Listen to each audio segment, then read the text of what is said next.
ایک عجب واقعہ سناتا ہوں. ایک ڈرائیور تھا, دنیا سے بڑی محبت تھی اس کو.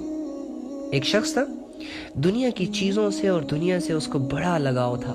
جہاں پر دنیا دیکھتا, پیسہ, دولت, عزت, شہرت, فوراً اس کے پیچھے لگ جاتا. اس کی خواہشیں دل میں بٹھا کر چل پڑتا ان کے پیچھے, اندھا ہو جاتا ان کے پیچھے. ہماری مثال ایسے ہے کہ ایک شخص ہے, اس نے ایک گاڑی گھر سے سٹارٹ کی اور ایک سفر پر چل پڑا. رستے میں ایک خوبصورت سی لڑکی ملی. جب اس نے دیکھا کہ خوبصورت سی لڑکی ہے, اکیلی ہے, اشارہ بھی دے رہی ہے, بیٹھنا بھی چاہتی ہے, اس نے اپنی ضرورت محسوس کی کہ ہاں لڑکی تو میری ضرورت ہے یار, بٹھاؤ اسے اپنی گاڑی میں. بٹھا کر روانہ ہو گیا آگے. لڑکی بھی بٹھا لی. چلتے ایک اور شخص نے اس کو ہاتھ دیا کہ بھائی میرے لیے بھی رکو. اب وہ ہے پیسہ, دولت. جب اس نے دیکھا کہ ارے یہ تو پیسہ ہے, ڈالر ہے, روپیہ ہے, پاؤنڈ ہے, کرنسی ہے, بٹھاؤ, اس کی تو مجھے آگے ضرورت پڑے گی, لہٰذا اس کو بھی ساتھ لے لیا, بٹھا لیا. اب آہستہ اس کا سفر جاری ہے, چل رہا ہے. راستے میں ایک اور شخص مل گیا, ہاتھ دے رہا ہے. ارے یہ کون ہے؟ تو آگے سے اس سے پوچھتا ہے تم کون ہو؟ تو آگے سے کہتا ہے میں عزت ہوں. تو کہتا ہے عزت؟ ہاں یہ بھی میری ضرورت ہے, بیٹھو گاڑی میں. عزت کو بٹھانے کے بعد چلتا ہے. راستے میں ایک اور شخص مل گیا, اس نے ہاتھ دیا. اس سے پوچھا کون ہو بھائی؟ کہتے میں تمہاری شہرت ہوں. تو اس نے کہا لڑکی بھی آ گئی, پیسہ بھی آ گیا, عزت بھی آ گئی, یہ شہرت کی کمی تھی, اسے بھی بٹھاؤ. چلو جی بیٹھو. 4 بندے پورے ہو گئے. اب جا رہا ہے. ایک بوڑھا سا انسان سفید لباس میں, ہاتھ میں ایک ڈنڈا لے کے کھڑا ہوا ہے, کمزور سا, بہت کمزور سا, لڑکھڑا رہا ہے. اشارہ دیتا ہے اس کو, رکو میرے لیے بھی رکو. تو بندہ کہتا ہے بابا جی آپ کون ہے؟ تو آگے سے کہتا ہے بندے میں تیرا ایمان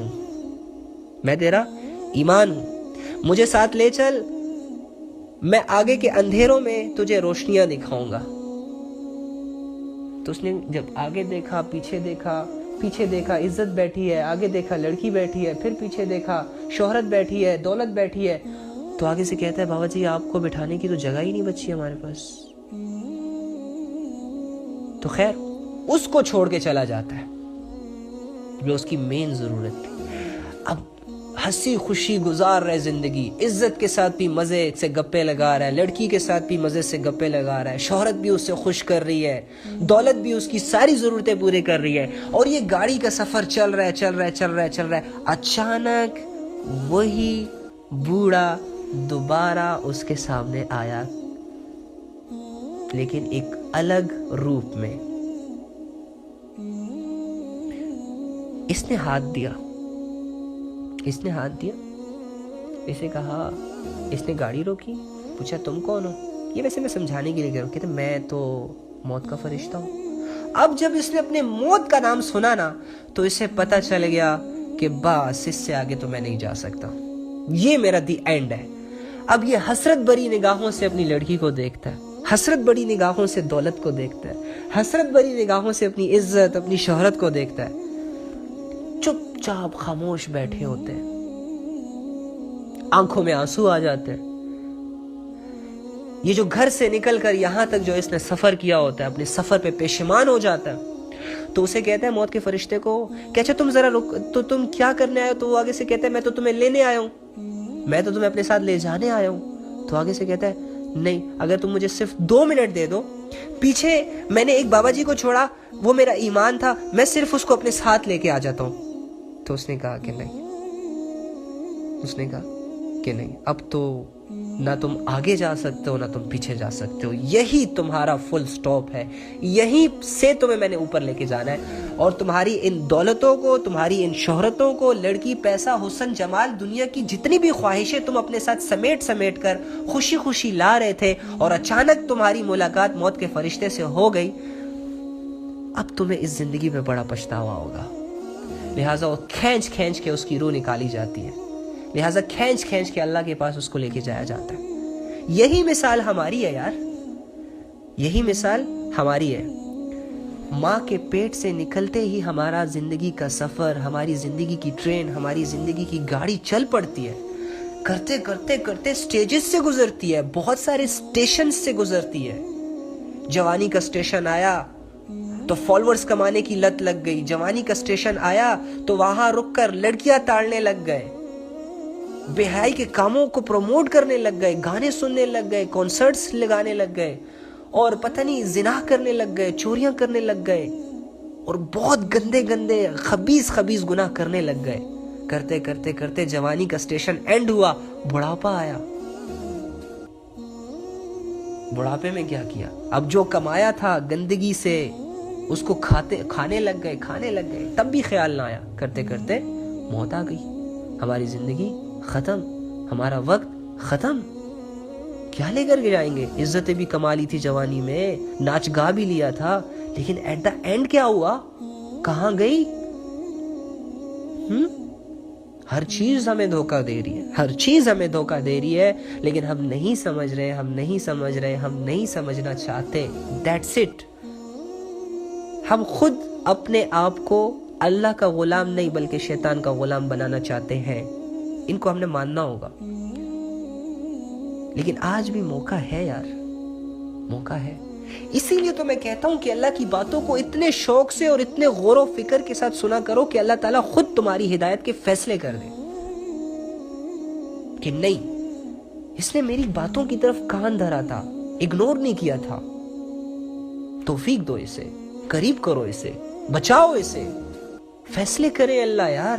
جب تم اللہ کی باتوں سے دور بھاگو گے تو کہاں سے لاؤ گے ہدایت؟ اللہ ہی ہے جو لوگوں کو ہدایت دیتا ہے، اللہ ہی ہے جو لوگوں کو گمراہ کرتا ہے ان کے عمل پر، ان کی بے طلبی پر۔ جب کوئی انسان ڈیسائیڈ ہی اپنے لیے دنیا کر لیتا ہے تو اللہ اس کو دنیا دے دیتے ہیں یار۔ دنیا سے کیا لینے دینا ہمارے رب کو؟ جس نے بنائی، جو اسے دھوکہ کہہ رہا ہے بنانے کے بعد، اللہ نے کیا کرنا ہے دنیا کا؟ کچھ بھی نہیں کرنا، ہمارے لیے بنائی ہے۔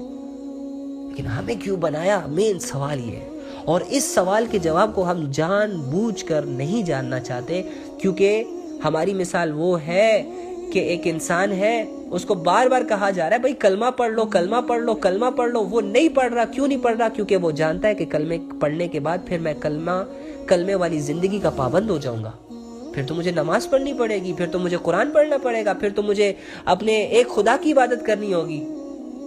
زندگی کو جانتا ہے تب انکار کرتا ہے نا۔ تو ہم بھی جانتے ہیں کہ اگر ہمیں قرآن کی سمجھ لگ گئی، اللہ کی باتوں کی سمجھ لگی، پھر تو ہمیں کرنا پڑے گا۔ اس لیے تو ہم جاننے میں انٹرسٹڈ نہیں ہیں یار، لیکن بچ تو نہیں جائیں گے، بچیں گے تو نہیں۔ اللہ تو کہیں نہ کہیں سے جا کے کسی نہ کسی کو سامنے کھڑا کر کے تمہیں اپنا پیغام سنوائے گا، چاہے انسٹا پہ ہو، چاہے یوٹیوب پہ ہو، چاہے فیس بک پہ ہو، جہاں چھپ جاؤ بھائی، جتنا بھی دور بھاگو گے اللہ سے، خدا کی قسم اللہ اینڈ کر دیں گے اپنی ہدایت کو تم تک پہنچانے میں۔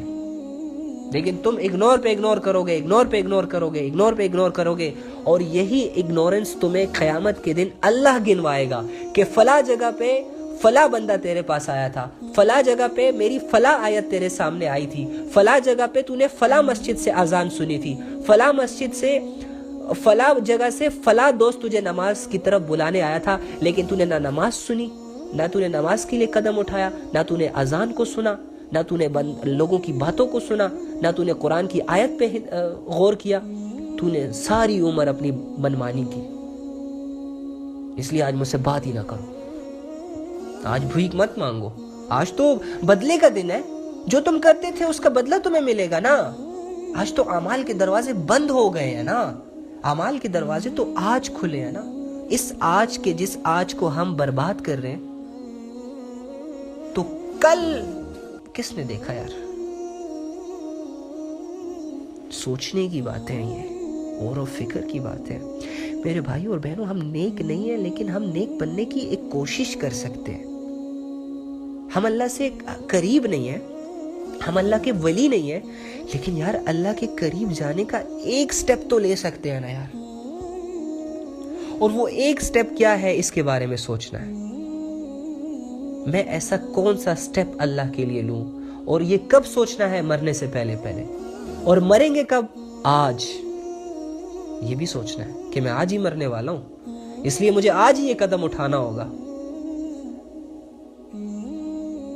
آج، کل نہیں۔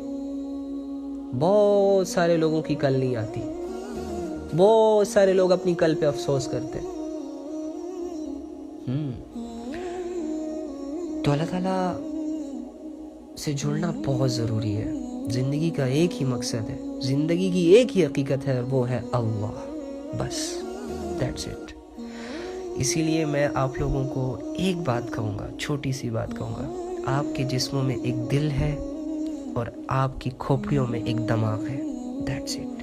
یہ دو چیزیں، اس کو آزاد کرو دنیا کی فکروں سے، دنیا کی محبتوں سے، دنیا کے نفع سے، دولت کے چرچوں سے، گناہ کی لذتوں سے۔ اسے آزاد کرو، اسے آزادی دو، اسے ایک خدا کی عبادت کا طریقہ سکھا دو، اسے ایک خدا کی ماننا سکھا دو، اسے ایک خدا کے سامنے جھکنا سکھا دو۔ اللہ کی قسم، اللہ کی قسم، کامیاب ہو جاؤ گے۔